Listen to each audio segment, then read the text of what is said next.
ოცდამეერთე საუკუნე. ტექნოლოგიური და სამეცნიერო მიღწევები.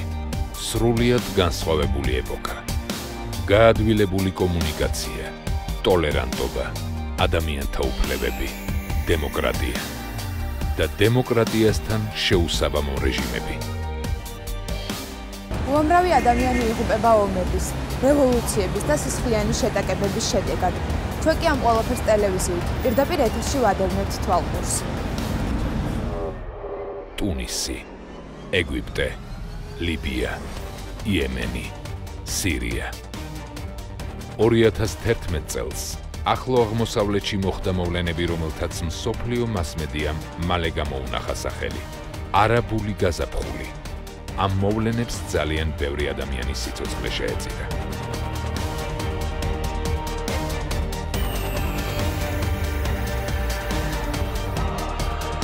ბოლო პერიოდია მსოფლიოს ყურადღება უკრაინისკენ არის მიმართული. სრემსადენი გაზით მოწამლული, ხელკეტებით ნაცემი, სნაიპერის მიერ მოკლული მომიტინგეები.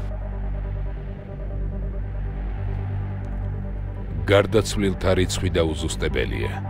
ბევრია დაკარგული, რომლებსაც ახლობლები და ნათესავები დღემდე ეძებენ.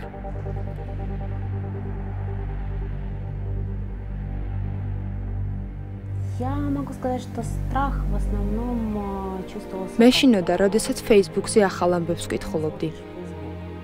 საინფორმაციოს ვუყურებდი, მაგრამ როდესაც გადიხარ ქუჩაში და ხედავ შენს მეგობრებს, რომლებიც ხვებს ეხმარებიან, შენც ამ პროცესში ერთვები და შიში თანდათან ქრება.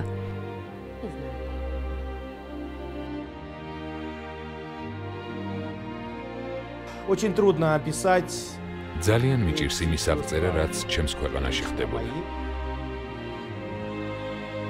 ეს შინაგანი ემოცია. მიჯაჭვული ვიყავი მონიტორს, ვუყურებდი პირდაპირ ჩართვებს ცხელი წერტილებიდან. საშინელებაა, როდესაც ხედავ, რომ შენი თანამემამულეები იბრძვიან და იღუპებიან.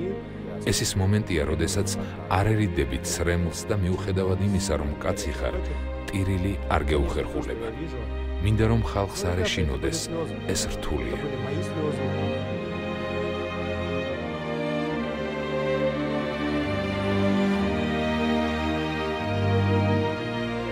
იყო დღე, როდესაც ქუჩაში გამვლელებს ესროდნენ. ეს ჩვენს მეზობელ ქუჩაზე ხდებოდა. შეუძლებელია იყო ასეთ სიტუაციაში. ეს შიშზე უფრო საშინელი შეგრძნებაა.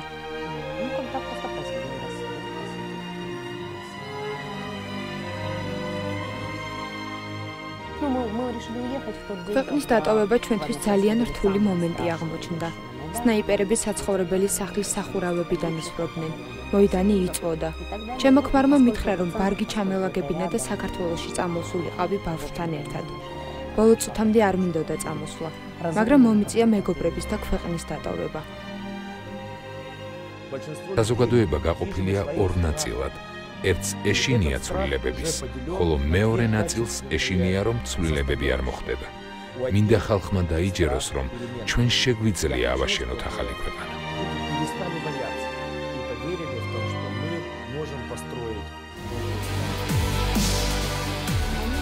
დღეს იმ ხალხმა, ვინც იბრძოდა მოედანზე, მომავალი უნდა ააშენოს.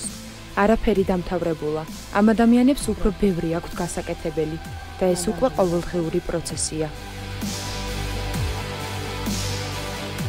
უკრაინაში განვითარებულმა მოვლენებმა კიდევ ერთხელ ცხადყო, რომ ადამიანების თავისუფალ ნებას წინ ვერაფერი აღუდგება.